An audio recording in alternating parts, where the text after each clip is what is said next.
యోగాతో బరువు తగ్గటం సులభం కేవలం 21 రోజుల్లో.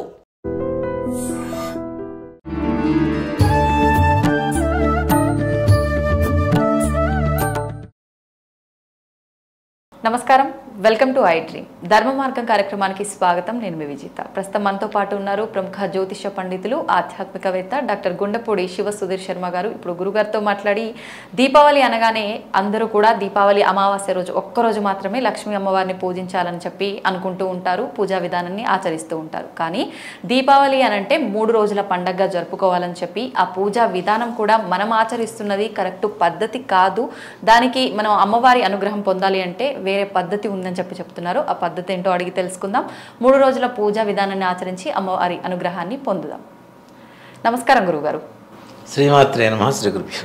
గురుగారు, దీపావళి అనగానే అందరం కూడా ఒక్కరోజే జరుపుకుంటాం. కానీ మీరు చెప్పారు 3 రోజులుగా జరుపుకోవాలి అని చెప్పి, ముఖ్యంగా ధనత్రయోదశి అని చెప్పి, నరక చతుర్దశి, అమావాస్య రోజు 3 రోజులు. ధనత్రయోదశి అనగానే అందరూ బంగారం కొనాలి అని చెప్పి ఆలోచిస్తూ ఉంటారు. నిజంగా బంగారం కొనాలా? ఈ 3 రోజుల పూజా విధానం ఏ విధంగా ఉండాలి తెలియజేయండి. ముఖ్యంగా చెప్పాలి అంటే ధనత్రయోదశి, దాని పేరే ధనత్రయోదశి. బంగారం కొనాలి అనుకుంటే సువర్ణత్రయోదశి అని పెడతారుగా. అంతే కదా, అంతే కదా. స్వర్ణత్రయోదశనో సువర్ణత్రయోదశనో పెడతారు. ధనత్రయోదశి అంటే లక్ష్మీదేవికి ప్రీతికరమైనటువంటి రోజు అని అర్థం. ధనానికి మూలం ఎవరు? అమ్మవారు, లక్ష్మీ అమ్మవారు. ఇప్పుడు మనం బంగారం కొనుక్కోవాలన్నా ధనం ఉండాల్సిందే కదా. ముఖ్యంగా ధనం కావాలి. ధనానికి అధిపతి లక్ష్మీదేవి. కాబట్టి లక్ష్మీదేవికి పూజ చేయదగినటువంటి రోజు ధనత్రయోదశి. అంతేగాని అంటే బంగారం షాపులు వాళ్ళు ఉంటారు నాన్న, ఒక వ్యాపారం ఉంది, దానికి ఒక పబ్లిసిటీ ఇస్తాం, ఇచ్చి పలానా చోట పలానా దొరుకుతుంది, చాలా తక్కువ రేట్లో దొరుకుతుంది, వచ్చి తీసుకోండి అని చెప్తారు. అలాగే ఒక కుటిలమైనటువంటి ఒక తంత్రంతో ప్రారంభమైనటువంటివి 2 తిథులు ఉన్నాయి సంవత్సరం మొత్తం మీద. ఒకటి అక్షయ తృతీయ, ఆ రోజు బంగారం కొనాలి. అలాగే ధనత్రయోదశి, ఈ రోజు బంగారం కొనాలి. లేనిపోని ఒక విధానాన్ని జనాల మైండ్లోకి జొప్పించి ఇంజెక్ట్ చేసి ఇదే చెయ్యాలి అనేటువంటి ఒక నియమంలాగా, ఒక సంప్రదాయంలాగా, ఇదే ధర్మం, ఇదే శాస్త్రం అనేటువంటి ఒక స్టాంప్ గుర్తుపడేశారు దాని మీద. అవును, అంటే ఇది శాస్త్ర ప్రకారం లేదు, ఎక్కడా లేదు. ఓ మాట చెప్పాలంటే ఇప్పుడు ధనత్రయోదశి రోజున, అక్షయ తృతీయ రోజున ఎవరు బాగుపడతారు బాగా? షాప్ వాడు, బంగారం షాప్ కదా. ఇప్పుడు బంగారం కొనటం వల్ల మనం బాగుపడుతున్నామో వాళ్ళు బాగుపడుతున్నారు? ముఖ్యంగా వాడే బాగుపడతాడు. కొనాలి కదా అని చెప్పి లేనిపోయిన ఆర్భాటాలకు పోయి అప్పులు చేసుకునే వాళ్ళు కూడా ఉంటారు కదా. కరెక్ట్ పాయింట్కి వచ్చాను నా. అప్పు చేసి బంగారం కొంటాం. 1 లక్ష రూపాయలు అప్పు చేసి బంగారం కొన్నాం. 1 లక్ష రూపాయలకి ఇంట్రెస్ట్ కట్టాలి. అంతే కదా. దీంట్లో 1 లక్ష రూపాయలకి ఒకప్పుడు ఒక కంసాలి అతని దగ్గరికి వెళ్ళి, విశ్వబ్రాహ్మణ దగ్గరికి వెళ్ళి బంగారం ఇచ్చి తయారు చేయండి అంటే ఇంత తరుగు పోతుంది, ఇంత కూలి అవుతుంది అని ఈ మోడల్ కావాలంటే తయారు చేసి ఇచ్చేవాడు కదా. ఇప్పుడు డిజైన్కి 5-6 లక్షలు, అంతే, తరుగు 2-3 లక్షలు, జిఎస్టీలు, మళ్ళీ జిఎస్టీలు, ఇవన్నీ పోతే 1 లక్ష రూపాయలు బంగారంలో మనకి వాల్యుబుల్గా వచ్చేది 70,000 రూపాయల బంగారమే. అంతే. మిగిలిన 30,000 రూపాయలు జిఎస్టీ, మేకింగ్ ఛార్జెస్, దాని మోడల్కి, అలాగే తరుగు, స్టోన్స్, ఇవన్నీ పోయేసరికి ఎంత అవుతున్నాయి మనకి? చివరికి 70,000 60,000 రూపాయల బంగారం మాత్రమే మన చేత చిక్కుతుంది. 1 లక్ష రూపాయలు అప్పు తీసుకొచ్చి వడ్డీ కట్టి 2 రూపాయల వడ్డీనో 3 రూపాయల వడ్డీనో కట్టి తీసుకొని వస్తాడు. తీసుకొచ్చి బంగారం తెస్తాడు. తెచ్చిన తర్వాత అప్పు తీరకపోతుంటే ఏం చేస్తాడు? మళ్ళీ బంగారాన్ని మళ్ళీ దానికి హిందీ భాష నేర్పిస్తాడు తప్పనిసరిగా కదా. భాష నేర్చుకోవడానికి వెళ్ళాల్సిందే మళ్ళీ. అది అక్కడికి వెళ్ళినప్పుడు అక్కడ ఇంట్రెస్ట్ కడుతున్నాడు. అక్కడ ఈ 60,000 రూపాయల బంగారానికి వాళ్ళు ఎంత ఇస్తారు? 40,000 మాత్రమే ఇస్తారు. 1 లక్ష రూపాయలు అప్పు తీసుకొచ్చి 40,000 వెనక్కి కడితే మిగిలిన 60,000 రూపాయలకి ఇక్కడ ఇంట్రెస్ట్ కట్టాలి, ఇక్కడ ఇచ్చిన 40,000 రూపాయలకి ఇంట్రెస్ట్ కట్టాలి. దానివల్ల అసలు కొంటాను దేనికి? ఇంకా తీసుకొచ్చిన తాకట్టు పెట్టుకోవాల్సిన పరిస్థితి ఉంటే కొనాల్సిన అవసరం ఏముంది? అప్పు చేయాల్సిన అవసరం ఏముంది? ఇక్కడ బాగుపడేది మనం కాదు, బంగారు షాపులు వాళ్ళు. వాళ్ళ కోపం వస్తే రావచ్చు కాక నా మీద. ఇది ఒక శాస్త్రం, తప్పనిసరి కొనాలి, కొంటే మళ్ళీ బంగారం కొంటారు అనుకునేటువంటి స్టేజ్లో జనాల్ని బాగా మెస్మరైజ్ చేసి పడేశారు, మెంటల్గా ఫిక్స్ చేసేసారు. మావిడ కూడా అనేది, ఏమంటే 1 గ్రామన కొనాలండి, ఎందులో కొనుక్కొచ్చుకుంది పదండి, నీకేమైనా పిచ్చా అన్ని తెలిసిన వాళ్ళనే కొనమని అడుగుతున్నారు. నీకు అనిపించే అసలు ఇప్పుడు బంగారం కొంటే ఇంకా రేట్లు పెరుగుంటాయి. ఈ టైంలో అందరూ కొంటారని పక్కా పెంచుతారు. రేట్లు తగ్గినప్పుడు కొనుక్కో కావాలంటే బంగారం. నీకు బంగారమే కావాలనుకుంటే ఇప్పుడు గ్రామ్ కొనేది అప్పుడు 2 గ్రాములు వస్తుంది, కొనుక్కోవచ్చు. లేదు మనకు తెలిసిన వాళ్ళ దగ్గరికి వెళ్ళి చక్కగా తయారు చేయించుకో, వాళ్ళ దగ్గర తక్కువ వస్తుంది, ఇంకా మనకి వేస్టేజ్ తక్కువ పోతుంది. అరే మన వాళ్ళు 10 సార్లు ఒకే అతని దగ్గర పోయి చేయించుకుంటూ ఉంటే వేస్టేజ్ తక్కువ తీస్తాడు, నమ్మకంగా ఉంటుంది. 10 గ్రాములకు 1 గ్రాము తీసేవాళ్ళు 8% తీసుకుంటాడు, 7% తీసుకుంటాడు. దాంట్లో డిజైన్ తక్కువ ఉంటే 5%కే కూడా చేయొచ్చు మనకి తెలిసిన వాళ్ళైతే. నువ్వు బయట ఎక్కడో షాపుల్లో పోయి వాళ్ళ ఛార్జీలు, జిఎస్టీలు, అవి ఇవి ట్యాక్స్లు మొత్తం కట్టి తెచ్చుకునేసరికి నీకు వచ్చేసరికి ఇంతే వస్తుంది. ఇదే ₹1,00,000 పెట్టుకుంటే బయట నీకు కనీసం ₹90,000 బంగారం నీ చేత చిక్కుతుంది. ₹10,000 వేస్టేజ్ పోయినా అక్కడికి పోతే నీకు ₹60,000 ₹40,000 బంగారం తప్పితే వేరే ఏం రాదు. మళ్ళీ అక్కడికి వెళ్ళి మార్చుకుంటేనే నీకు అదే ఎత్తు బంగారం ఇస్తాడు, మళ్ళీ ఇంకో చోట ఇవ్వడు. అదే మనం బయట తయారు చేయించుకుంటే నువ్వు అమ్ముకున్నా, తాకట్టు పెట్టుకున్నా, ఏం చేసుకున్నా దాని వాల్యూ దానికి ఉంటుంది. ఇంకా బంగారం రేటు పెరుగుతుంటుంది కాబట్టి ఇంకా నీకు ఎక్కువే వస్తుంది. అలా చేయించుకోమని చెప్పి నేను సలహా ఇచ్చేవాడిని. దాంతో ఏంటంటే ఎక్కువగా జనాలందరికీ బంగారం కొనాలి కొనాలి కొనాలి. అసలు ఈ మాట పిచ్చి మాట. ధనత్రయోదశి నుంచి ఒక 3 రోజులు పండగ. మనకి దీపావళి పండుగ ఏం చేస్తాం, దీపావళి ఒక్కరోజు చేస్తారు చాలామంది, లేదా నరక చతుర్దశి కూడా కలుపుకుంటారు. కానీ లక్ష్మీదేవికి ప్రీతికరమైనటువంటి రోజులు ధనత్రయోదశి, నరక చతుర్దశి, అలానే దీపావళి. మనం ఇక్కడ వదిలేస్తే నార్త్ ఇండియాకి వెళ్తే మార్వాడీస్ చూడండి, ఈ 3 రోజులు చాలా నిష్ఠగా పూజ చేస్తారు, చాలా నిష్ఠగా పూజ చేస్తారు. వాళ్ళల్లో ఉండేటువంటి గొప్ప లక్షణం ఏంటంటే ఒక మనిషికి కావచ్చు, లక్ష్మీదేవికి ధనానికి కావచ్చు, అలాగే తినేటువంటి అన్నానికి కావచ్చు, అన్నిటికీ ఇవ్వవలసినటువంటి గౌరవం, భక్తి పరిపూర్ణంగా చూపిస్తారు వాటి పట్ల వాళ్ళు. అందుకని లక్ష్మీదేవి వాళ్ళ దగ్గర ఉంటుంది. పేదవాళ్ళు అనేవారు కనిపించరు. ముష్టి వాళ్ళు మార్వాడి ఎక్కడైనా ఒక్కడ చూపించండి, ముష్టి ఎత్తుకునే వాళ్ళని కనపడరు. వాళ్ళ కష్టాన్ని నమ్ముకుంటారు. అలాగే కష్టం ద్వారా వచ్చినటువంటి ధనాన్ని సవ్యంగా ఎంతవరకు ఖర్చు పెట్టాలో అంతవరకు ఖర్చు పెడతారు. అలాగే మిగిలిన దాచిపెట్టుకుంటారు. చక్కగా పిల్లలకి భవిష్యత్ తరాలకు అందిస్తారు. సొంత ఇల్లున్న మార్వాడీసు 100లో 20% కూడా లేదు, 20% కూడా లేరు. సొంత ఇల్లు లేకుండా ఉన్న వాళ్ళే ఉన్నారా? 80% ఉంటారు. దేనికి? ఎందుకని? ఇప్పుడు 10 కోట్లు పెట్టి ఇల్లు కొనుక్కోవాలి. 10 కోట్లకి రూపాయి ఇంట్రెస్ట్ వేయండి, ₹1,00,000 నెలకి. అవునా? అద్దెల్లు తీసుకుంటే 50,000 తీసుకుంటే ఇంద్రభవనం వస్తుంది. మిగిలిన ₹50,000 మిగిలినయా లేవా? ఇంటి మెయింటెనెన్స్కి అయిపోయిందిగా. అదే 10 కోట్ల రూపాయలు పెట్టి బిల్డింగ్ ఉంటే 10 లక్షలు అంటే ₹1,00,000 వస్తున్నాయి కదా, ఇంట్రెస్ట్ వస్తుంది కదా. ఈ ₹1,00,000 మనం లోను కట్టాలి, మళ్ళీ ఇంటి మెయింటెనెన్స్కి ఇంకో 50,000 ఖర్చు పెట్టుకోవాలి, ₹1,50,000 అవుతుంది కదా. వాళ్ళు అలా క్యాలిక్యులేట్ చేస్తారు. ఆ ₹1,00,000 బిజినెస్ లో ఎదుగుతా ఉంటుంది. చిన్న షాప్ పెట్టుకున్నా సరే ఎదిగి బాలాజీ పెడితే ఎక్కువ పెడతారు వాళ్ళు. బాలాజీ మర్చెంట్స్, కిరాణా మర్చెంట్స్. ఇప్పుడు బాలాజీ అంటే వెంకటేశ్వర స్వామి కదా, వాళ్ళు బాగా నమ్ముతారు వెంకటేశ్వర స్వామి వారిని కూడా. అంటే లక్ష్మీదేవి కదా సాక్షాత్. వెంకటేశ్వర స్వామి వారి హృదయంలో లక్ష్మీదేవి ఉంటుంది కాబట్టి బాలాజీ మర్చెంట్స్ అని, బాలాజీ కిరాణా మర్చెంట్స్ అని ఇట్లాంటివి ఎక్కువ పెడుతుంటారు వాళ్ళు. దీంట్లో ఇంకోటి కూడా ఏంటంటే వాళ్ళు ఇచ్చేటువంటి డబ్బు కూడా ఎలా ఉంటుందంటే, ఏదైనా మనం ఉప్పు అడిగామనుకోండి, ఉప్పులో ఇట్లా అద్దేసి ఇస్తారు. అట్లా అద్దేసి మనం తీసుకుంటే వాళ్ళ చేతుల ద్వారా జీవితంలో వాళ్ళకి అప్పు తీర్చడం అనేది చాలా కష్టం. ఎప్పటికీ ఇంట్రెస్ట్ కడుతూనే ఉంటాం. తీసుకున్న పని అయిపోయింది.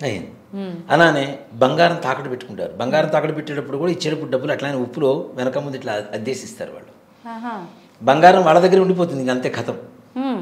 మనం వెనక్కి తెచ్చుకోవడం కల్లా చాలా కష్టమైనటువంటి పని అది. తాకట్టు దుకాణాలు అందుకే వాళ్ళు ఎక్కువగా వాళ్ళవే ఉంటాయి. ఎక్కువగా ఈ బ్రోకర్స్ ఉంటారు కదా, ఆ షాప్స్ వాళ్ళు ఎక్కువ వాళ్ళవే ఉంటాయి, మార్వాడీస్వే ఉంటాయి. సో ఈ విధంగా వాళ్ళు జాగ్రత్త పడుతూ ఉంటారు. ఇంకొకటి వాళ్ళు కుళ్ళు కుతంత్రాలు ఏమీ లేకుండా ఒకరికొకరు సపోర్ట్ చేసుకుంటారంట. వాళ్ళలో మార్వాడీస్లో ఒక అబ్బాయికి 15 ఏళ్ళు రాగానే ఇంట్లో బంధువులందరూ ఒక ఫంక్షన్ చేస్తారు వీడికి. ఈ ఫంక్షన్లో ఏం చేస్తారంటే ఒకడు 5 లక్షలు, ఒకడు 1,00,000, ఒకడు 2 లక్షలు, ఒకడు 10 లక్షలు, వాడికి ఉండేటువంటి స్తోమతను బట్టి వీడికి ₹1,00,000 జమ చేస్తారు దాదాపు ఈ పిల్లవాడికి. వీడితో హోల్సేల్ బిజినెస్ పెట్టించి వాడి దగ్గర మిగిలిన ఈ వీళ్ళు రిటైలర్స్ ఎవరైతే ఉన్నారో మార్వాడీస్, వాళ్ళ దగ్గర బిజినెస్ ఇచ్చేసి వాళ్ళ దగ్గర కొనుక్కుంటూ ఉంటారు. మంచిది కదా. అట్లా ఆటోమేటిక్ బిజినెస్ వాళ్ళే ఇచ్చుకుంటూ ఉంటారు, వాళ్ళే సంపాదించుకుంటూ ఉంటారు. కస్టమర్ కోసం ఎదురు చూడాల్సిన అవసరం లేదు. సో అందుకనే చూడండి మార్వాడీస్ షాప్స్లో కూడాను, ఈ హోల్సేల్ షాప్స్లో చాలా ధీమాగా ఉంటారు వాళ్ళు. అంటే మీరు కాకపోతే మా వాళ్ళు మాకున్నారా అనే ఒక ధీమా ఉంటుంది కదా, ఆ ధీమాతో ఉంటారు వాళ్ళు. అంటే అంత ఐకమత్యత ఉంటుంది వాళ్ళలో. 15 ఏళ్ల దగ్గర నుంచి వాళ్ళకి వ్యాపారం, వాళ్ళలో డిగ్రీలు చదివి ఐఏఎస్లు ఐపీఎస్లు చదివే వాళ్ళు చాలా తక్కువ మంది ఉండొచ్చు, అతి తక్కువ. మహా అయితే 10th ఇంటర్. అమ్మాయిలు కూడా అంతే, వాళ్ళ పెళ్ళిళ్ళు ఇప్పటికీ కూడా మనం ఇక్కడ చూడం కానీ గుజరాత్ తీసుకెళ్ళి అక్కడ పెళ్లి చేస్తారు. మార్వాడీస్ అక్కడ తీసుకొని పెళ్లి చేస్తారు. 15 ఏళ్ళకి 14 ఏళ్ళకి పెళ్ళి, అమ్మాయి పెళ్ళి అంతే ఫిక్స్ అంతే. మా గుడి ఎదురుగానే మార్వాడీస్ ఉంటారు.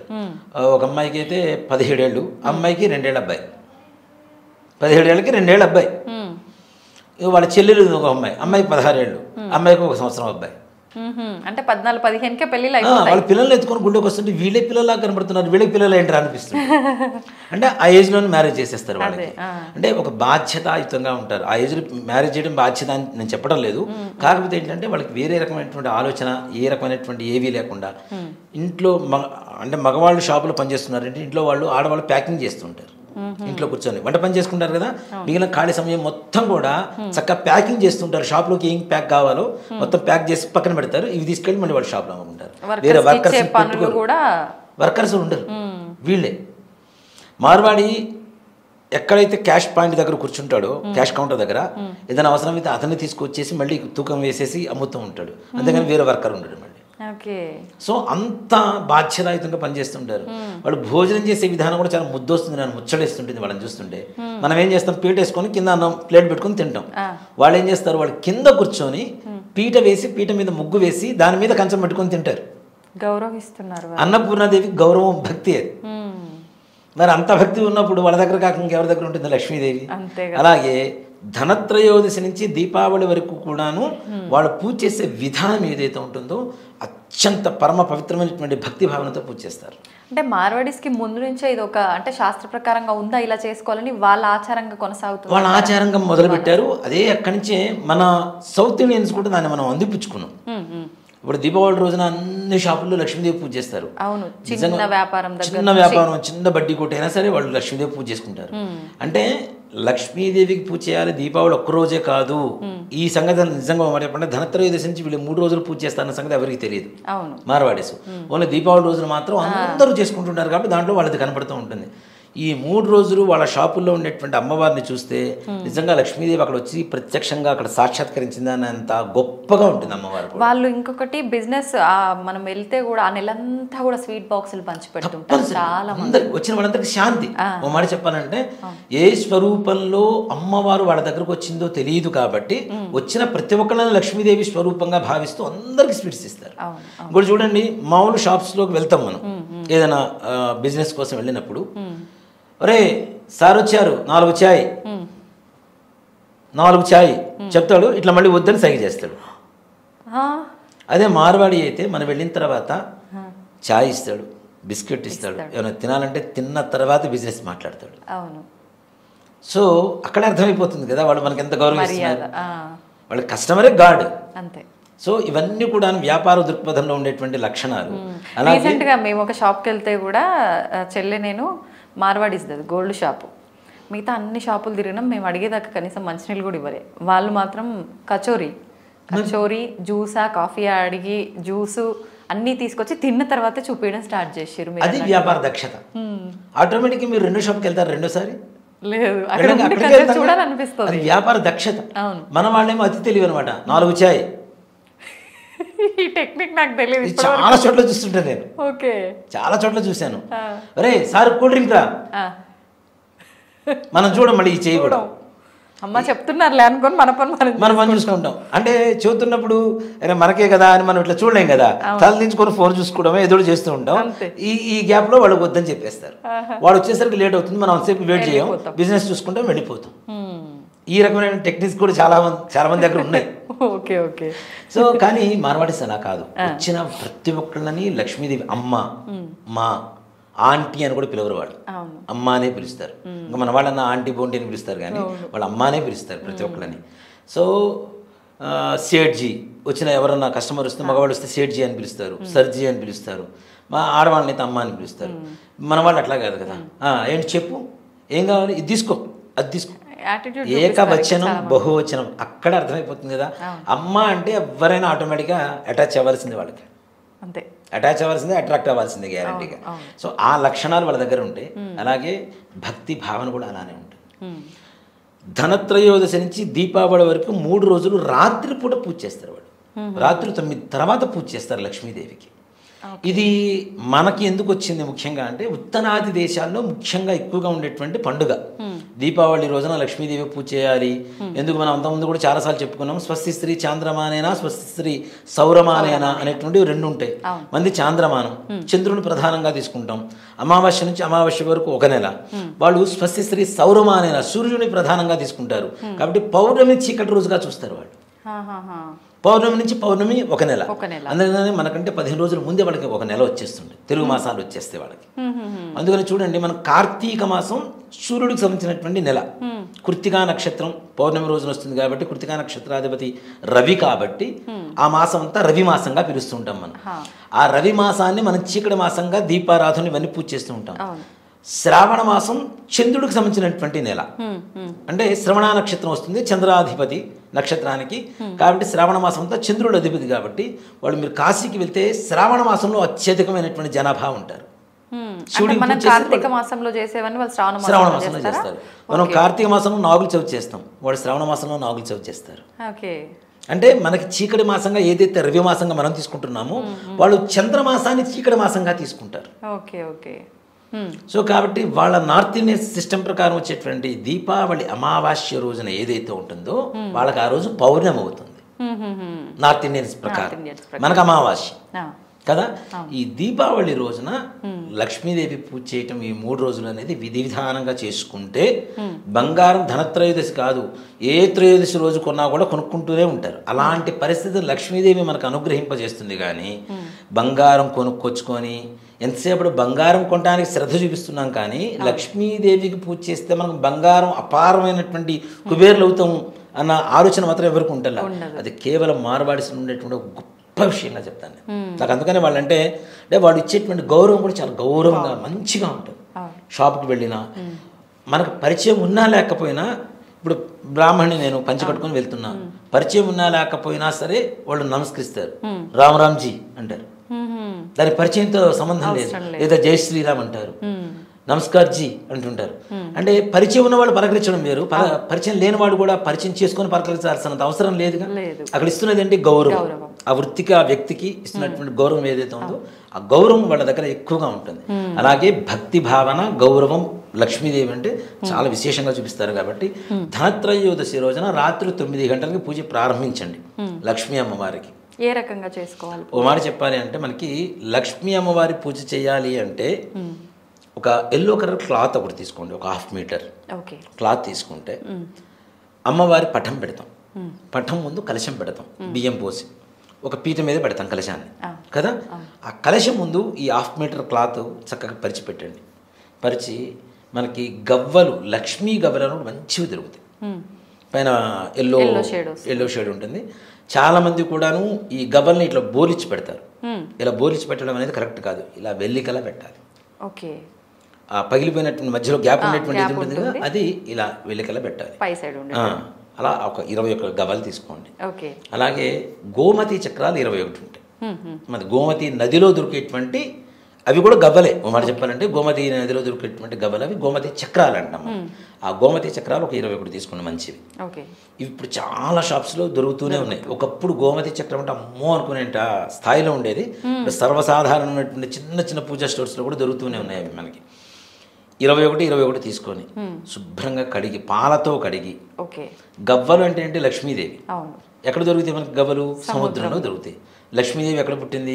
సముద్రంలో. లక్ష్మీ క్షీర సముద్ర రాజతనయాం అని చెప్తున్నాం కదా. క్షీరసాగర మదనంలో అమ్మవారు పుట్టింది కాబట్టి గవ్వలు తీసుకొని, ఈ గోమతి చక్రాలు తీసుకొని శుభ్రంగా పాలతో కడిగి, మళ్ళీ నీళ్లతో కడిగి, ఎల్లో కలర్ క్లాత్ ఉంటుంది కదా, ఈ క్లాత్లో మీకు సాధ్యమైనన్ని చిల్లర నాణ్యాలు, కాయిన్స్ ఏవైతే ఉంటాయో అవి చిన్న రాశిలాగా కుప్పలాగా పోయండి. పోసి ఇవి చుట్టూ 21 ఉన్నాయి కదా, అవి మొత్తం వాటి చుట్టూ మొత్తం చక్కగా పేర్చండి. వాటికి గంధం పెట్టి బొట్టు పెట్టండి. ఈ నాణాలు కూడా చక్కగా బొట్టు పెట్టండి, గంధం పెట్టి బొట్టు పెట్టండి. ప్రతిరోజు ఈ ధనత్రయోదశి రోజున వీటికి లక్ష్మీ అమ్మవారి అష్టోత్తరం పూజ చేయండి. మొదటి రోజు కలశానికి, పఠానికి, ఈ నాణాలకి, గవ్వలకి, గోమతి చక్రాలకి పూజ చేయండి. ముఖ్యంగా ఏంటంటే పాయసం నివేదన పెట్టడం మాత్రం మర్చిపోకూడదు. ఎందుకంటే అది కూడా పాల నుంచి వచ్చేది. పాయసం అనేది కూడా అమ్మవారికి పాలు అంటే చంద్రుడు ప్లస్ అమ్మవారు కాబట్టి, బియ్యం అంటే చంద్రుడు కాబట్టి ఈ రెండింటితో తయారు చేసినటువంటి తీపి పొంగల్ ఏదైతే ఉంటుందో అది నివేదన పెట్టడం ధనత్రయోదశి రోజు. మిగిలిన రెండో రోజు ఎలా చేయాలనేది కూడా చెప్తాను. అది కూడాను నరక చతుర్దశి రోజు కూడాను ఇదే విధమైనటువంటి పూజ. అంటే ఇవి ఇట్లా పేరు చేసి ఉంచాం కదా, ఇవి కదిలిచ్చే పని లేదు. ఆ పుష్పాలు మాత్రం పక్కన పెట్టేస్తాం. మొదటి రోజు చేసిన ధనత్రయోదశి రోజు చేసినటువంటి పుష్పాలను తీసి పక్కన పెడతాం. మరలా రెండో రోజు రాత్రిపూట ఇదంతా కూడా కేవలం 9 నుంచి 1 గంట లోపల రాత్రి. చాలా మంది అడుగుతుంటారు ఈ క్షుద్ర పూజలు అంటారేమో అని. క్షుద్ర పూజలు కాదు, లక్ష్మీదేవి మనం ప్రశాంతంగా ఉండేటువంటి సమయం, మనం ప్రశాంతంగా ఉండేటువంటి సమయం. అన్ని పనులు 9-9:30 అయిపోతాయిగా. నిశాచర్ లాగా 12:30 1 గంట వరకు అయితే పనులు ఉండవుగా. సాఫ్ట్వేర్ వాళ్ళంటే మనం చెప్పలేమనుకోండి, వాళ్ళ పరిస్థితి వాళ్ళకు ఉండేటువంటి డ్యూటీని బట్టి ఉంటాయి కదా. కాబట్టి ఎవరైతే వ్యాపారస్తులు ఉంటారో ముఖ్యంగా వాళ్ళు కావచ్చు, లక్ష్మీదేవి మా ఇంట్లో నివాసం ఉండాలి అనుకునేటువంటి వాళ్ళు కావచ్చు, నరక చతుర్దశి రోజు కూడా చక్కగా లక్ష్మీ అమ్మవారి అష్టోత్తరంతో పూజ చేయండి.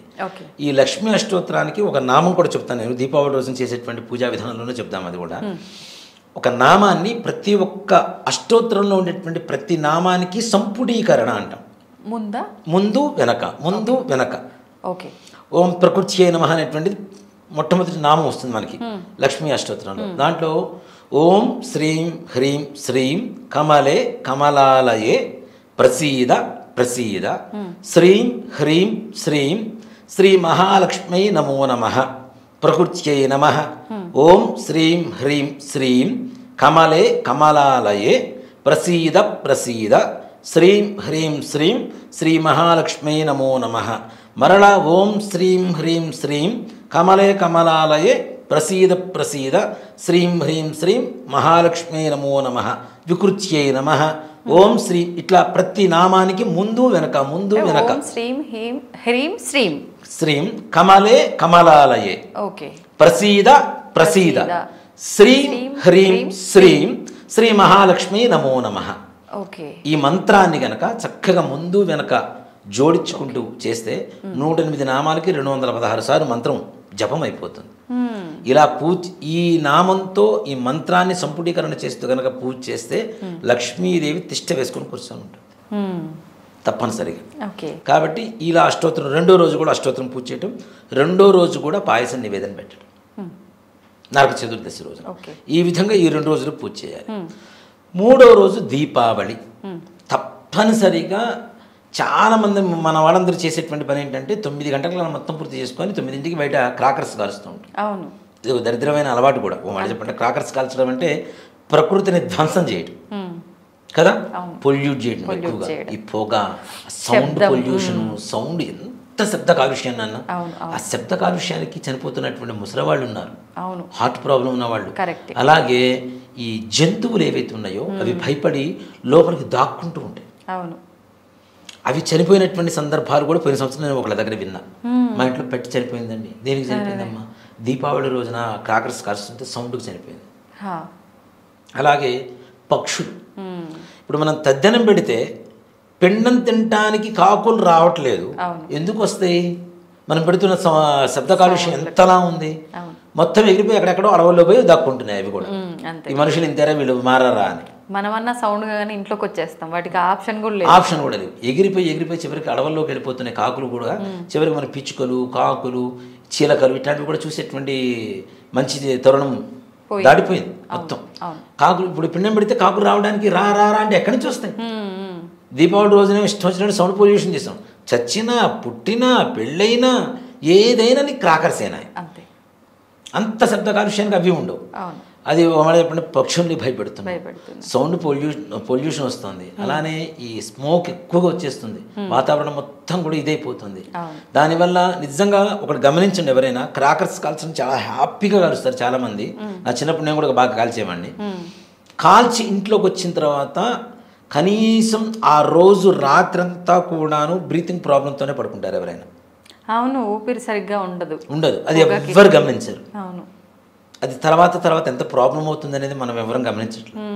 మతాబులు ఇవన్నీ కాలుస్తారు కదా, చిచ్చుబుడ్లు ఇవన్నీ కాల్చినప్పుడు ఆ స్మోక్ మనం పీల్చుకున్నప్పుడు ఇంట్లో లోపలికి వచ్చిన తర్వాత ఎంత చేతులు కడుక్కొని మనం భోజనం చేసినా ఏం తిన్నా బ్రీతింగ్ ప్రాబ్లం మాత్రం గ్యారంటీ ఆ రోజు నైట్ గ్యారంటీ ఫేస్ చేయాల్సిందే ప్రతి ఒక్కళ్ళు. దాన్ని కూడా అతి తెలివితేటలు మేము మాస్క్ పెట్టుకుంటామని, మాస్క్ పెట్టుకున్నా ఏం పెట్టుకున్నా లోపల పోయి పొగ లోపలికి పోతూనే ఉంటుంది. గాలి అయితే పీల్చకుండా ఉండగా ఇది పెట్టుకున్నా, మాస్క్ పెట్టుకున్నా. అంటే పిండి వంటలు ఎక్కువ తినేసంగా అందుకు వస్తుంది ఆయాసం. అది పిచ్చి మాట. చాలా మందికి తెలియని మాట ఏంటంటే ఏవైతే మనం క్రాకర్స్ కారుస్తున్నామో వాటి వల్లనే ఈ ప్రాబ్లమ్స్ వస్తున్నాయి. అలాంటి వద్దు. దీపావళి అంటే దీపాలు పెట్టుకునేటువంటి పండగ. అందులో దీంట్లో కూడా ఒక సైంటిఫిక్ రీజన్ ఉంది. దీపావళితో చలికాలం ప్రారంభం అవుతుంది. కార్తీక మాసం మరుసటి రోజు నుంచి చలికాలం ప్రారంభం అవుతుందిరా, ఇంట్లో నువ్వుల నూనెతో చేసిన దీపాలు పెట్టుకొని మీ ఒంట్లో కావాల్సినటువంటి వేడిని సంపాదించుకోండిరా అని చెప్పడం అనేది మన దీపావళి పండుగ పరమార్థం. అది పోయింది. దీపాలు పెట్టడం తీసి ఎలక్ట్రికల్ ల్యాంప్స్ పెడుతున్నాం. అది షాక్ కొట్టిందంటే ఇంటిల్లి పాది ఫట్టు. వాటి వల్ల అన్నం వస్తుందా? ఏదో చూడటానికి దూరం నుంచి చూడటానికి ఏదో ఓకే, దగ్గర పోయి చూస్తే ప్లాస్టిక్. అంతే. నువ్వుల నూనెతో చేయడం వల్ల ఒంట్లో ఎంత వేడి కావాలో అంత వస్తుంది. అంతకుముందు కూడా మనం చెప్పుకున్నాం, దీపారాధన చేస్తే పత్తితో తయారు చేస్తున్నటువంటి ఒత్తి నుంచి వచ్చేటువంటి పొగతో యమధర్మరాజు ఆ పొగని పీల్చి, ప్రాణం తీయడానికి వచ్చినటువంటి యమధర్మరాజు కూడా పొగని పీల్చి సంతృప్తి పడి వెళ్ళిపోతాడు. అంటే మృత్యు దోషాలు కూడా పోతాయి దీపారాధనతో కదా. అలాంటి దీపాలు పెట్టేది గుమ్మం ముందు మొత్తం విద్యుత్ దీపాలు, మొత్తం విద్యుత్ దీపాలే. అలా కాకుండా ప్రతి ఇంటి ముందు గడపలో, ముగ్గులో, బయట, తులసికోట దగ్గర, దేవుడి దగ్గర అన్ని చోట్ల దీపాలు పెడతారు. ఎందుకు పెడతారు? కేవలం అంటే కాంతితో పాటు అందులో సూర్యోదయం లేటుగా అవుతుంది, సూర్యాస్తమయం తొందరగా అయిపోతుంది, చీకట్లో ఎక్కువగా గడిపేటువంటి కాలం కూడా అది మనం చెప్పాలంటే. అలాగే నువ్వుల నూనె వల్ల వెలుగుతున్నప్పుడు వచ్చేటువంటి వేడి వల్ల మన ఒంట్లో ఉన్నటువంటి మొత్తం ఉష్ణం మొత్తం పడిపోయి చల్లగా బాడీ మొత్తం తయారైపోతే ఏమవుతుంది? ఎప్పుడు అవుతుంది చల్లగా? మనిషి చనిపోయే ముందు చల్లగా అవుతుంది. అంత చల్లదనం కూడా మనకు పనికిరాదు కదా. ఏసీని ఎక్కువైతే ఆఫ్ చేసుకొని పడుకుంటాం కదా. అంత చల్లదనం ప్రకృతి ఇస్తున్నటువంటి చల్లదనాన్ని మనం అంటే తీసుకునే శరీరం మన దగ్గర లేదు కాబట్టి, శరీరంలో ఆ శక్తి లేదు కాబట్టి, దాని సమశీతోష్ణాలు ఈక్వలైజ్ చేయడం కోసం, వేడి చల్లదనం ఈక్వలైజ్ చేయడం కోసం దీపారాధన పెట్టమని శాస్త్రం చెప్తాం. ఇప్పుడు నీళ్ళ దీపాలు కూడా వచ్చినాయి. వాటర్ వేస్తే వెలగడం. అసలు ఇదేంటో మనం సాయిబాబా లాగా మనం కూడా ఇంకా తయారవ్వాలి. నీటితో దీపారాధన ట్యాంగ్ వెలిగించడు. సో ఇవన్నీ చేసి అసలు పూజ చేయవలసినటువంటి విధానాన్ని మర్చిపోతున్నారు.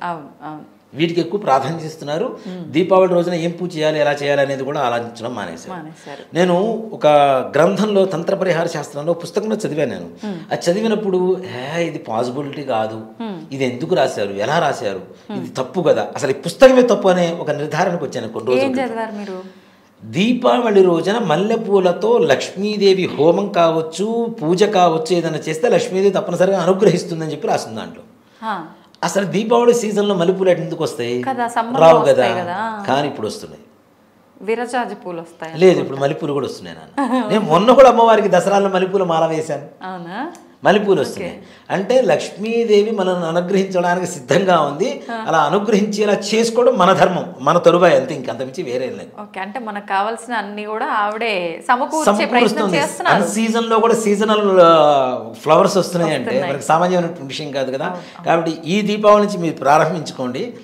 మల్లెపూలతో లక్ష్మీదేవికి అర్ధరాత్రి పూట 12 గంటల సమయంలో ఎవరైతే అమ్మవారి పూజ చేస్తారో, మనం చెప్పిన నామంతో అష్టోత్తరం సంపుటీకరణ చేస్తారు, ఎవరైతే మల్లెపూలతో లక్ష్మీ అమ్మవారి హోమం చేసుకుంటారో తప్పనిసరిగా లక్ష్మీదేవి పరిపూర్ణమైనటువంటి అనుగ్రహ కృపా కటాక్ష వీక్షణలతో వాళ్ళ ఇల్లు మొత్తం స్వర్ణమయమై వచ్చే సంవత్సరం దీపావళి బంగారు గిన్నెలు, బంగారు వస్తువులతో దీపావళి చేసుకోవడం అనేది తథ్యం.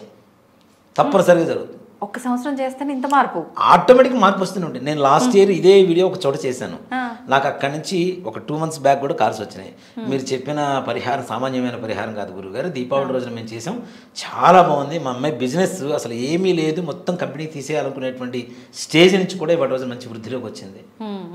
అదంతా మీరు అంటే ఆవిడ నన్ను అడిగింది, బ్రాహ్మణ్ పంపించండి, కాస్త నేను చేయించుకుంటాను, నాకు విధానం తెలియదు కదా, నేను పంపించా బ్రాహ్మణ్. ఆ టైంలో వచ్చి చేస్తారా? ఆ టైంలో పంపించాను. ఇక్కడ కాదు, చాలా దూరం కూడా, గచ్చిబౌలి దాటిన తర్వాత అంత దూరం కావాలంటే కూడా పంపించాను. మా పిల్లవాడిని పంపించాను. మా వాడిని క్రాకర్స్ ఎత్తుకోలేదు, ఫస్ట్ పూజకెళ్ళు ఆయన పూజ చేయించాను. నిజంగా ఆవిడ ఏం చేసింది, ఇంకో 10 మందికి చెప్పింది. వాళ్ళు నాకు ఫోన్ చేశారు, ఏ విధంగా చేసుకోవాలి గురువు గారు, ఫలానా వాళ్ళు చెప్పారు, మీరు చెప్పారు కదా, 1 సంవత్సరం చేశారు, వాళ్ళు బాగున్నారు, మేము కూడా బాగుంటాం, మాకు చెప్పండి గురువు గారి విధానంగా. వీడియో ఉంటే వీడియో సెండ్ చేసేసి ఓకే ఇప్పుడు మనం చెబుతున్నటువంటి విధానమే దాంట్లో కూడా చెప్పింది.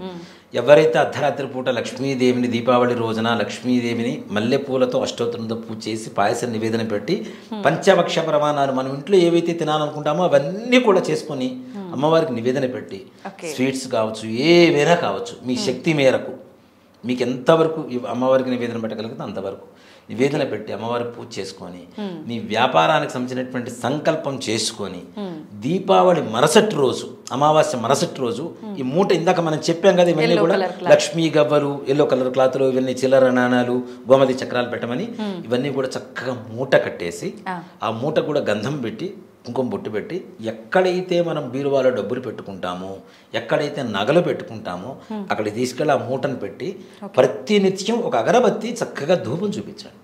ఎవరు చూపించినా పర్లేదు, ఎవరు చూపించినా ఇంట్లో వాళ్ళు. లక్ష్మీదేవి పరిపూర్ణంగా మన ఇంట్లో తిష్టేసుకొని కూర్చుంటుందని చెప్పడంలో మాత్రం కూడా సందేహం లేదు. అష్టలక్ష్మి సమేతంగా అక్కడ వెంకటేశ్వర స్వామి వారు ఆ బీరువారు చక్కగా కూర్చొని ఉంటారు.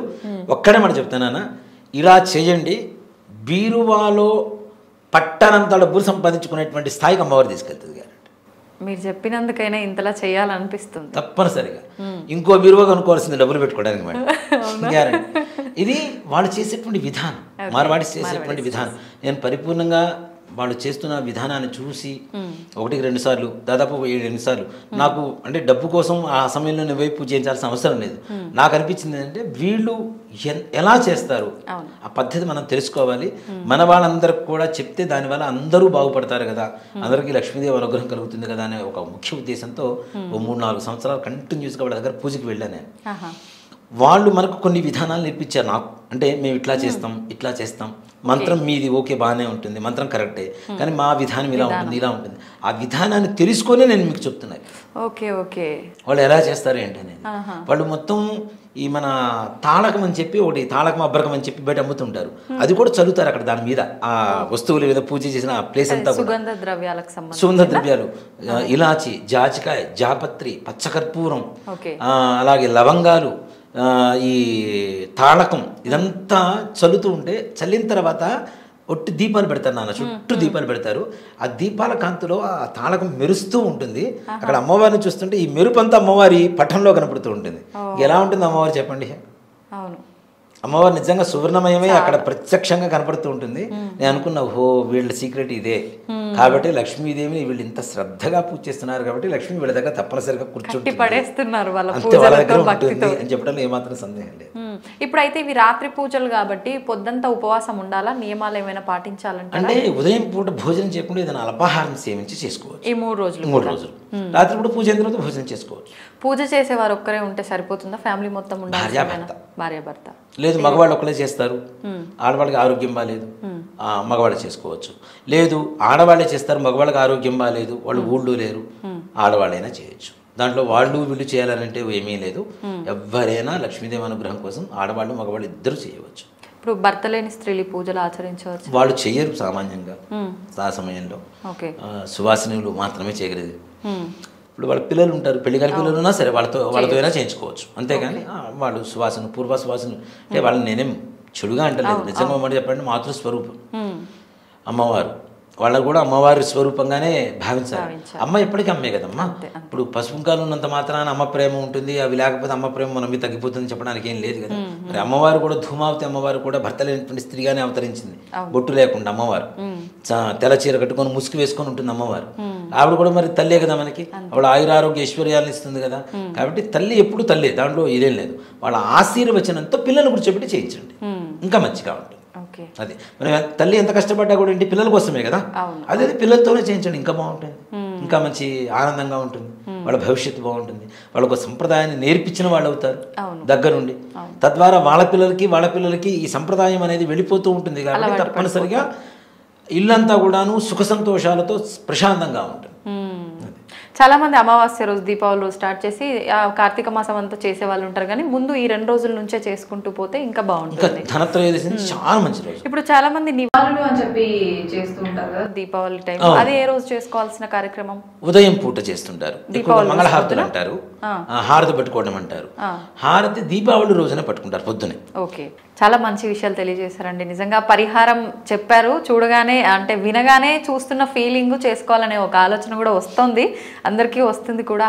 మీరు అంటే ఇంతకుముందు చేసిన వాళ్ళది కూడా ఎగ్జాంపుల్ చెప్పారు కాబట్టి తప్పకుండా అందరూ ట్రై చేయాలని కోరుకుందాం. అమ్మ, అసలు దీపావళి అంటే ఏంటి? దీపావళి మనం అసలు ఎందుకు జరుపుకోవాలంటారు? దీపావళి అంటే పదానికి ఉన్నటువంటి అర్థం తీసుకుంటే దీపాల వరుస, వరుస దీపాలు. వరుస దీపాలు ఏమిటి? ఇంట్లో దీపం పెట్టుకుంటే చాలు కదా, లేదా వీధిలో ఒక దీపం ఉంటే చాలు కదా. దీపాల వరుస ఏమిటి అంటే ఎవరన్నా ఏదన్నా ఒక దాని నుంచి కొంతకాలం దూరం అయితే అది దొరకంగానే ఆబగా అనుభవిస్తాం కదా. అంటే నరకాసురుడి పరిపాలనా కాలంలో ఇళ్లల్లో దీపాలు వెలిగించుకోవాలా. అందుకని ఎప్పుడైతే వాడు చచ్చిపోయాడో ఇన్నాళ్ళు దీపాలు వెలిగించుకోనటువంటి ఆ లోటునంతా బోల్డ్ దీపాలు వెలిగించుకు తీర్చేసుకున్నారు. ఇది కృతయుగం ద్వాపరయుగంలో జరిగినటువంటి సంఘటన. శ్రీకృష్ణుడు సత్యభామ సహితంగా వెళ్ళి నరకాసురుని సంహరించాడు. అదే ఉత్తర దేశంలో ఒక కథ ఉంది, కానీ అది ఎంతవరకు నమ్మచ్చో తెలియదు. కానీ రాముడు అరణ్యవాసం నుంచి తిరిగి వచ్చే రోజున కూడా అయోధ్యవాసులందరూ దీపాలు, ఆవునేతి దీపాలు వెలిగించి, ఇన్ని దీపాలు ఎందుకు అంటే ఇన్నాళ్ళు మా జీవితాలు చీకటైనాయి, నువ్వు వచ్చావు గనక మాకు వెలుగులు వచ్చిన దానికి సంకేతంగా దీపాలు వెలిగించామన్నారట. కానీ దీపావళి నాటికి రావణ సంహారం చేయలేదు రాముడు. కొన్ని ఇతివృత్తాలు అలా ఉన్నాయి ఉత్తర దేశంలో, అలాంటివి రావణాసురుని కాల్చటాలు అవన్నీ మనకు కనపడుతూనే ఉంటాయి. కానీ నిజంగా వాల్మీకి రామాయణం అనుసరించి అప్పుడు కాదు. కానీ వినడానికి బాగుంది, మనకేం నష్టమే ఉంది, ఉంది. ఏదైనా దీపాలు వెలిగించుకోవడం అన్నది చాలా ప్రధానమైంది. సాధారణంగా మనందరికీ కూడా అమావాస్య అంటే అది శుభప్రదం కాదు అని ఒక దురభిప్రాయం ఉంది. కానీ ఈనాడు లోకంలో చాలా శుభకార్యాలు జరిగాయి అమావాస్య నాడు. ఇదే దీపావళి అమావాస్య నాడు. అంటే దీన్ని మనం ఉత్తర దేశం వాళ్ళేమో కార్తీక కృష్ణ అమావాస్య అంటారు, మనమేమో ఆశ్వయుజ కృష్ణ అమావాస్య అంటాం. మనకి దీపావళి వెళ్ళిన మర్నాటి నుంచి ఆశ్వయుజ మాసం, ఉత్తర దేశంలో ఇప్పుడు 15 రోజుల ముందు నుంచి ఆశ్వయుజ మాసం ఉంటుంది. అందుకే మీకు ప్రాచీన గ్రంథాలు చదువుతూ ఉంటే చిన్న చిన్న క్లాష్. ధనత్రయోదశి అంటే కార్తీక కృష్ణ త్రయోదశి అని ఉంటుంది. ఇది ఎప్పుడు చిన్నప్పుడు నాకు డౌట్స్ వచ్చేవి ఇవన్నీ. ఇది మరి కార్తీక కృష్ణ త్రయోదశి అంటే ఎప్పుడో తర్వాత కదా చివరి రావాలి, ముందు ఎట్లా, ఇలాంటి అనుమానాలు అనమాట. అందుకే మొత్తం చదివేసినట్టున్నారు. మరి తెలుసుకోకపోతే ఎట్లా, అయోమయంగా ఉంటే బుర్ర పాడైపోదు, అందుకని. కానీ అప్పుడేంటంటే వాళ్ళకి 15 రోజుల ముందు మొదలవుతుంది నెల. అందువల్ల అలా మొదలైనటువంటిది వాళ్ళకి కార్తీక అంటే వాళ్ళకి కార్తీక కృష్ణ అమావాస్య ఏదైతే ఉందో, మనం దీపావళి అనేది ఆ రోజునే విక్రమాదిత్య చక్రవర్తి ఎన్నో వేల మంది, 60,000 మంది అనుకుంటా, హూణులని వాళ్ళని ఈ దేశం నుంచి తరిమేసి మళ్ళీ సనాతన ధర్మానికి సంబంధించిన దాన్ని ప్రతిష్టాపించాడు. ఉత్తర దేశంలో ఇప్పటికీ ఒకటి విక్రమ్ సంవత్ అనే పేరుతో కాలగణన ఉంటుంది. క్రీస్తు శకం లాగా విక్రమ శకం, విక్రమాదిత్య శకం. దాని ప్రకారమే దీపావళితో కొత్త సంవత్సరం మొదలవుతుంది. దీపావళి కొత్త సంవత్సరం చెప్పుకున్నాం కదా. దీపావళి నాడే శత్రువులందరి దేశం నుంచి, హూణులు మొదలైనటువంటి సనాతన ధర్మ వ్యతిరేకులందరినీ కూడా దేశాన్ని నుంచి తరిమేయటం జరిగింది. అందువల్ల ఉత్తర దేశంలో దాని చాలా ప్రాధాన్యం ఉంది. అలాగే ఈనాడే లక్ష్మీదేవి పాలసముద్రంలో నుంచి ఆవిర్భవించటం వల్ల దుర్వాసుడి శాపం వల్ల వైభవం కోల్పోయినటువంటి ఇంద్రుడికి ఈనాడు మళ్ళీ వైభవం తిరిగి లభించింది. ఎందుకంటే నాకు మళ్ళీ ఎప్పుడు లభిస్తుంది అని అడిగితే, లక్ష్మీదేవి విష్ణువుని చేపట్టిన రోజున మాత్రమే నీకు వైభవం వస్తుంది. అప్పటిదాకా నువ్వు కాంతిహీనుడివై శోభపోయి చేసిన అపరాధానికి శిక్షగా దుర్వాసుడు శపించాడు. కనుక లక్ష్మీదేవి ఆవిర్భవించి విష్ణువుని చేపట్టినటువంటి రోజు గనక ఈనాటితో దేవతలు దేవలోకంలో దీపావళి చేసుకుంటారు, దీపాలు వెలిగించుకుని. ఏదో త్రేతాయుగం గురించి కూడా అనుకున్నాం. ద్వాపరయుగం కథ నిన్న మొన్న జరిగింది, మనకి తెలుసు 5,000 సంవత్సరాల క్రితం జరిగింది. ఆ తర్వాత కాలంలో జరిగింది విక్రమాదిత్యుడికి సంబంధించింది. సిక్కులు కూడా ఎందుకు చేసుకుంటారంటే, హర్గోవింద్ సింగ్ అనుకుంటా సిక్కుల గురువు, అతన్ని ఔరంగజేబా ఒక మహమ్మదీయ రాజు చెరసాల్లో పెడితే తర్వాత వదులుతానన్నాడు. అంటే నన్నొక్కడిని కాదు, నా అనుయాయులందరినీ కూడా నువ్వు వదిలిపెడితేనే నేను చెరసాల్లోంచి బయటకు వస్తాను అని చెప్పి ఆయన బయటికి రావడానికి ఇష్టపడలా. దాంతో ఆగి ఈ కార్తీక అమావాస్య నాడు మనం దీపావళి జరుపుకునే రోజున ఆయన్ని ఆయన శిష్యులతో సహా అనుయాయులతో సహా విడుదల చేయడం జరిగింది. అందుకని త్యాగానికి సంకేతంగా సిక్కులందరూ దీపావళి చేసుకుంటారు. ఇట్లా ఒక్కొక్కళ్ళు ఒక్కొక్క కారణంగా యావత్ ప్రపంచంలోనూ అన్ని దేశాల్లో కూడా ఉందమ్మా, ఏదో ఒక కారణం ఉంది. వాళ్ళ కారణాలు వేరువేరుగా ఉన్నాయి, కానీ అందరూ దీపావళి పండుగ చేసుకోవడం అన్నది ఉన్నది. దీపం ఏమిటి అంటే వెలుగుకి సంకేతం, జ్ఞానానికి సంకేతం. అజ్ఞానం, దుఃఖం, బాధ, అవిద్య, విచారం, అనారోగ్యం ఇలాంటి చీకట్ల నుంచి భిన్నమైనటువంటి సంతోషం, ఆనందం, ఆరోగ్యం, జ్ఞానం, విద్య మొదలైనటువంటి వెలుగులమయమైన లోకం మనకు కావాలి అనేటటువంటి దానికి మన ఆశలకి సంకేతం ఈ దీపాలు వెలిగించుకొని చేసుకునేటటువంటి దీపావళి. అమ్మ, దీపావళి అనగానే పిల్లలందరికీ ఒక పెద్ద ఇష్టమైన పండుగ అని మనం చెప్పుకుంటాము. దీపావళి ఎప్పుడెప్పుడు వస్తుందా అని వెయిట్ చేస్తూ ఉంటారు చాలామంది. ఇప్పుడు ఏంటంటే పటాసులు కాల్చకూడదు, పొల్యూషన్ ఎక్కువైంది అని చాలా ఆపేస్తూ ఉన్నారు. అసలు ఈ పటాసులు కాల్చడం అనేది పురాణాల నుంచి ఉందా? పురాణ కాలాల్లో కూడా వాళ్ళు ప్రత్యేకంగా మనం ఇప్పుడున్నటువంటి రసాయనాలతో కూడి వాతావరణాన్ని ధ్వంసం చేసేటటువంటి టపాకాయలు కాల్చే పద్ధతి ఏం లేదు.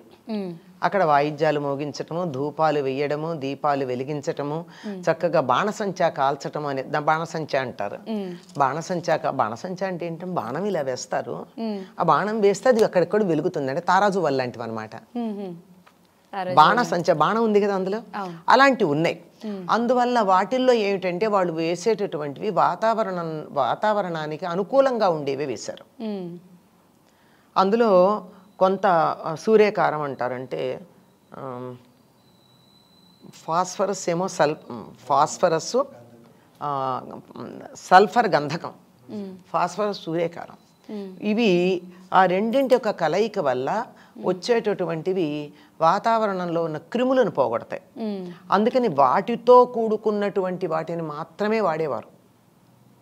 అందువల్ల పెద్దగా వాతావరణంలో వానలు తగ్గి వరి పొలాలలో కోతలు కోసి అక్కడ ఉన్న దోమలు, అసలు వరికొచ్చే ఒకనొక తెగులు పేరు తెలుసమ్మా, దోమకాటు అని. అంటే దోమలు విపరీతంగా ఉంటాయి వరి పొలాల్లో. ఎప్పుడైతే అవన్నీ వరి కోసేస్తారో అవన్నీ ఓళ్ళ మీదకి వచ్చేస్తాయి. ఈ వచ్చినటువంటి వాటన్నిటినీ పోగొట్టే పద్ధతి ఇది. ఇది ఎలా ఉండేదంటే మా చిన్నతనంలో కూడా మేము చూసాం. మాకు పాలేళ్ళు ఉంటారు కదా రైతుల ఇళ్లలో, ఈ పాలేళ్ళు తాటి మట్టల మధ్య ఒక పూల పొట్లం అని తయారు చేసేవారు. పేరు పూల పొట్లం. అంటే అదేముందంటే తాటి గిలకలు అంటారు. గిలకలంటే తాడి చెట్టులో మగ చెట్టుకు వచ్చేటటువంటి ఇన్ఫ్లోరసెన్స్ కాడలు అవి, బాగుంటాయి అవి. ఇలా ఉంటే ఇంత పొడుగు. వాటిని తీసుకొచ్చి కాల్చి వాటితో చక్కని ఇది తయారు చేసేవారు, బొగ్గు. ఆ బొగ్గులో కొంచెం సూర్యకారం అది వేసి ఇట్లా ఇంకా కొన్ని ఏవో కలిపి ఇలా పొట్లం కట్టి తాటి మట్ట మధ్య ఇలా పెట్టి ఊరంతా తిప్పేవాళ్ళు. అంటే ఊరి పొలిమోర్లంతా తిప్పారంటే బయట నుంచి ఏ రకమైనటువంటి క్రిములు రాకుండా, క్రిమికీటకాలు రాకుండా ఉండేవి. మొత్తం అంతే అలాగే ఉండేవి. ఇళ్లల్లో కూడా చాలా హానికరం కానటువంటి వాటిని కాల్చుకునే పద్ధతి ఉండేది. అవి వెలిగించటం వల్ల వచ్చే ధూపం, గుగ్గిలం మొదలైనటువంటివి ఉంటాయి. వాటి వల్ల వాతావరణం పూర్తిగా ఏమీ పాడవదు, ఏదైనా చెడు ఉంటే పోతుంది. అయితే రాను పెద్ద శబ్దాలు కావాలి, అలాగే పెద్ద వెలుగు ఉండాలి, వాళ్ళకన్నా మాది ఎక్కువ ఉండాలి, మాకన్నా వీళ్ళది ఎక్కువ ఉండాలి, నీ తాపత్రయాలతో రసాయనాలను చేర్చి పెట్టడం మొదలుపెట్టారు. అది మాత్రం ఎప్పుడు మంచిది కాదమ్మా. రసాయనాలు ఆ పొగ వల్ల హాని కలుగుతుంది, మిగిలినటువంటి వాటి వల్ల పెద్దగా హాని కలగదు. హాని కలగనటువంటి వాటిని హాయిగా కాల్చుకోవచ్చు. దీపావళి గురించి, దీపావళికి ఉన్న విశిష్టత గురించి చాలా అద్భుతంగా వివరించారు. ధన్యవాదాలు. నమస్తే అమ్మా.